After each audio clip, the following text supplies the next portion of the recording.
Assalamualaikum warahmatullahi wabarakatuh. Alhamdulillahirrahmanirrahim. Ketemu lagi di video yang terakhir, seri kajian bedah buku Psikologi Huzalian di mata kuliah Psikologi Sofistik. Untuk memulai pertemuan kita pada kesempatan kali ini, mari kita mulai terlebih dahulu dengan bacaan basmalah. Bismillahirrahmanirrahim. Mudah-mudahan keselamatan, kesehatan, keberkahan hidup selalu dilimpahkan Allah Subhanahu wa taala kepada kita semua. Amin.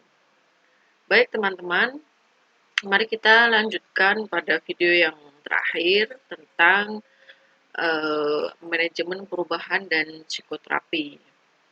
Jadi kita berhenti nanti sampai video yang terakhir ini, habis itu nanti saya informasikan terkait dengan ujian akhir semesternya. Seperti biasa, mari kita hayati terlebih dahulu visi dari program studi tasawuf dan psikoterapi, yakni menjadi program studi yang unggul di bidang ilmu tasawuf dan psikoterapi berbasis ilmu Islam terapan pada level ASEAN tahun 2023.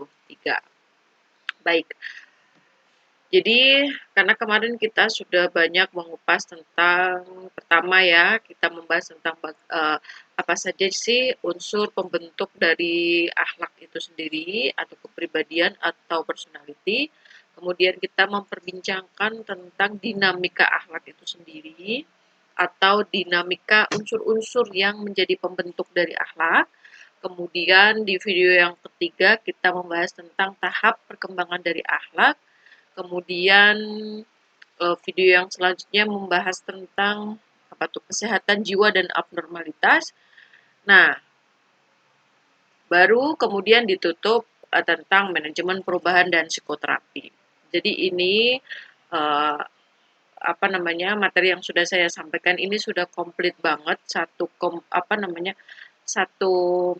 suatu materi yang sangat holistik satu dengan yang lain saling keterkaitan. Jadi teman-teman harus benar-benar menyimak dan memahami betul apa yang menjadi core dari mata kuliah psikologi sofistik.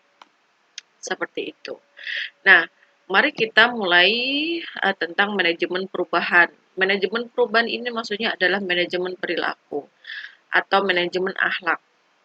Kemarin kita sudah memperbincangkan bagaimana ternyata akhlak atau kepribadian yang menyimpang atau dalam tanda kutip abnormalitas itu membuat individu itu menjadi kurang bahagia atau tidak menemukan kebahagiaan. Jangankan menemukan kebahagiaan di dunia, di akhirat pun juga tidak ada yang bisa menjamin seperti itu. Dan memang kebahagiaan di dunia, kebahagiaan yang sifatnya itu hakiki harus bisa kita jumpai di dunia ini, seperti itu kawan-kawan. Nah, bagian dari mendapatkan kebahagiaan yang sifatnya hakiki yang ada di dunia itu adalah terkait dengan bagaimana kita sebagai manusia itu mengembangkan struktur kejiwaan kita sesempurna mungkin. Jadi jiwa yang ada dalam kita itu harus terus di-upgrade, kemudian harus terus diperbaiki sedemikian rupa sehingga kita sampai pada kebahagiaan yang hakiki seperti itu. Dan memang PR kita setiap saat, setiap detik itu adalah bagaimana kita memperbaiki diri terus-menerus begitu. Nah, bagi teman-teman yang merasa memiliki kepribadian atau tingkah laku atau kebiasaan yang tidak baik ya, abnormalitas dan itu menurut teman-teman sangat mengganggu sekali. Kemarin kita sudah membahas tentang indikator perilaku yang disebut abnormal. Kalau menurut perspektif Al-Ghazali kita sudah belajar tentang itu, maka mulai kemarin harusnya teman-teman sudah mulai untuk introspeksi diri begitu. Dan mari kita rubah kebiasaan-kebiasaan yang buruk, perilaku-perilaku yang buruk, akhlak-akhlak kita yang buruk, penyakit hati dan lain sebagainya melalui belajar manajemen perubahan dan psikoterapi. Oke. Mari kita mulai ke slide yang kedua, manajemen perubahan. Standar ya.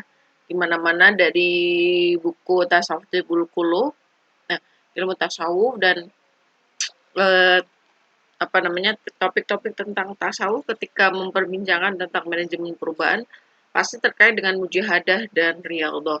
Mujahadah itu adalah bagian dari kesungguhan kita untuk melakukan perbaikan-perbaikan.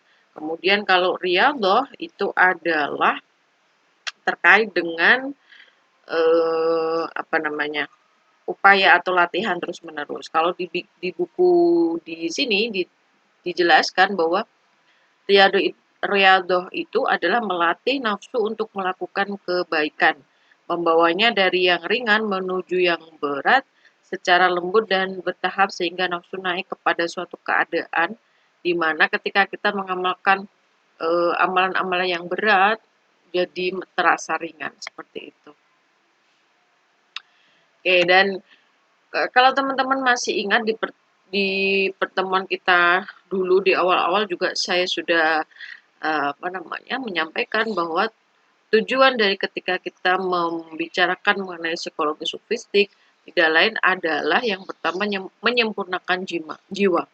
Kemudian yang kedua tazkiyatun nafs, kemudian yang ketiga adalah tahdib al-akhlak. Jadi mendidik akhlak untuk mencapai akhlak yang utama. Oke, seperti itu. Baik. Kemudian di gambar yang teman-teman bisa lihat di situ ada 3 lingkaran ya yang sebenarnya saling berhubungan. Di sini itu adalah merupakan kerangka kerja perilaku. Jadi perilaku kita itu secara apa namanya? Apa namanya? Apa ini? Pola-pola kerja dari perilaku yang sehari-hari kita lakukan adalah berawal dari ilmu. Ilmu di sini agak berbeda dengan ilmu yang mungkin teman-teman sering dengar. Kalau teman-teman sering dengar ilmu itu kan terkait dengan sesuatu yang saintis ya, saintifik ya, pengetahuan-pengetahuan yang ilmiah seperti itu. Nah, tetapi di sini karena kita menggunakan bahasa Arab ya, ilmu di sini itu kalau dalam konteks bahasa Arab itu eh, artinya adalah pengetahuan secara luas. Jadi tidak hanya yang berarti pengetahuan ilmiah saja. Nah, teman-teman juga mudah-mudahan masih ingat ketika membahas tentang apa ini misalnya ya. Kalau dulu di filsafat ilmu. Mungkin di mata kuliah filsafat juga pernah disinggung sedikit tentang perbedaan antara ilmu dalam bahasa Arab dan ilmu dalam bahasa Indonesia. Nah, saya tekankan di sini ilmu di sini adalah berupa pengetahuan-pengetahuan. Jadi sifatnya masih sangat banyak sekali. Pengetahuan bisa kita ambil dari panca indera kita, ya kan? Ada juga yang berasal dari ilmu pengetahuan. Ada juga yang sifatnya itu merupakan ilham-ilham atau hidayah itu juga bagian dari pengetahuan seperti itu. Nah, segala pengetahuan ini kemudian membuat kita memiliki apa namanya memunculkan keadaan-keadaan perasaan tertentu, keadaan hati tertentu. Gitu.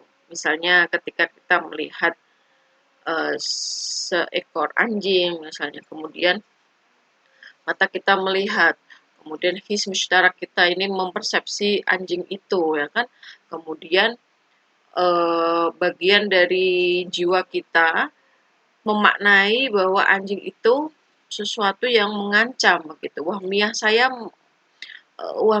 mengatakan bahwa itu sesuatu yang mengancam. Nah, itu juga bagian dari ilmu. Bukan ilmu yang apa namanya pengetahuan yang ilmiah bukannya. Itu juga bagian dari pengetahuan. Penilaian individu kita, penilaian subjektivitas kita terhadap sesuatu yang terjadi itu bagian dari pengetahuan yang kita kumpulkan dalam memori-memori kita. Dan itu secara tidak langsung memunculkan keadaan-keadaan hati tertentu seperti itu. Jadi misalnya saya tadi mengatakan ada wahmiah, saya mengatakan bahwa anjing itu apa namanya sesuatu yang menakutkan, maka memunculkan keadaan atau perasaan saya ini jadi takut, jadi apa namanya was-was misalnya dan lain sebagainya. Nah, ketika kita memiliki keadaan hati tertentu, itu juga memunculkan amal atau perbuatan begitu. Nah, tetapi di sini Al-Ghazali juga mengatakan bahwa ada kalanya ketika kita melakukan sesuatu itu juga menimbulkan kondisi-kondisi batin tertentu.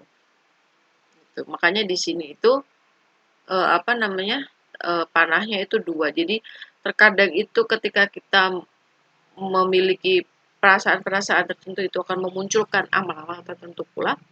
Tetapi ada kalanya ketika kita mengamalkan sesuatu, melakukan sesuatu, itu muncul juga perasaan-perasaan yang menyertai kita pada saat melakukan amal itu. Sehingga di sini ini kata kuncinya adalah jadi target dari perubahan kalau kita ingin menghendaki sebuah perubahan tingkah laku itu adalah dengan cara mengubah kondisi kolb. Karena yang paling menentukan ini adalah bagian hal kita ini, bagian dari kondisi jiwa kita ini, begitu. Perasaan kita. Nah, jadi yang kita rubah adalah kondisi kolb dengan memberi intervensi pada yang ingin kita rubah itu hal. Tapi dengan cara apa? Memberikan intervensi pada ilmu.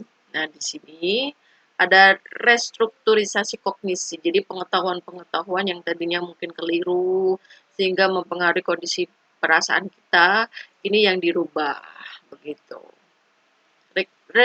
Restrukturisasi kognisi. Dan ada lagi satu, yaitu dengan melakukan modifikasi amal, behavior modification. Makanya misalnya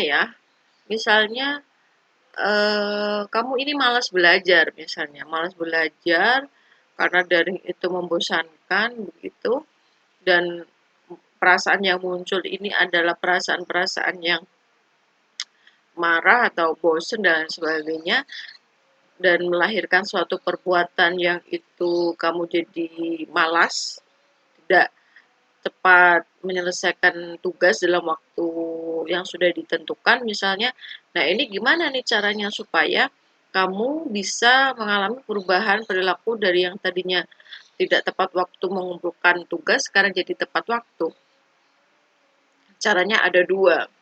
Yang pertama, persepsi teman-teman mengenai belajar daring yang membosankan dan memuakkan itu harus diganti dengan sesuatu yang berbeda dari itu. Penilaian persepsimu terhadap sesuatu itu harus dirubah. Nah, atau behavior modification-nya, modifikasi amalnya itu. Jadi mungkin kamu biasanya mengerjakan itu sendirian. Coba sekarang mengerjakan itu dengan bertanya kepada dosennya atau mengerjakan dengan temannya. Kerjaannya individu tapi mengerjakannya berkelompok gitu ya. Nah, itu bisa jadi akan menimbulkan kondisi perasaan yang berbeda dan itu jauh lebih positif, dan itu yang memiliki potensi untuk dijadikan sebagai perubahan perilaku begitu. Oke, nah ini tahap perubahan perilaku dalam kitab Minhajul Abidin, karyanya Al-Ghazali juga. Ada 7. Yang pertama tahap ilmu, tahap taubat, tahap awaik, tahap awarid, tahap bawais, tahap kawadi, dan tahap syukur. Jadi ini itu ketika begini maksudnya, ketika kita sedang dalam proses perubahan perilaku, tahap 1, 2, 3 ini akan selalu menyertai begitu. Dari yang tahap pertama dulu. Nanti kemudian kita akan menjumpai hal-hal yang terkait dengan tahap taubat. Begitu. Nanti seperti akan kita rasakan seperti ini. Akan sesuatu yang akan kita hadapi.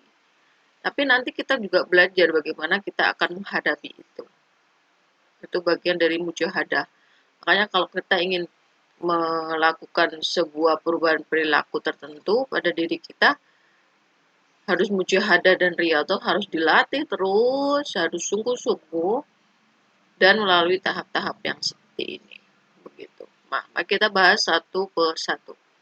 Tahap ilmu. Tahap ilmu ini bagian yang sangat dasar ya. Jadi kita hampir tidak mungkin bisa melakukan sesuatu kalau kita tidak punya pengetahuan.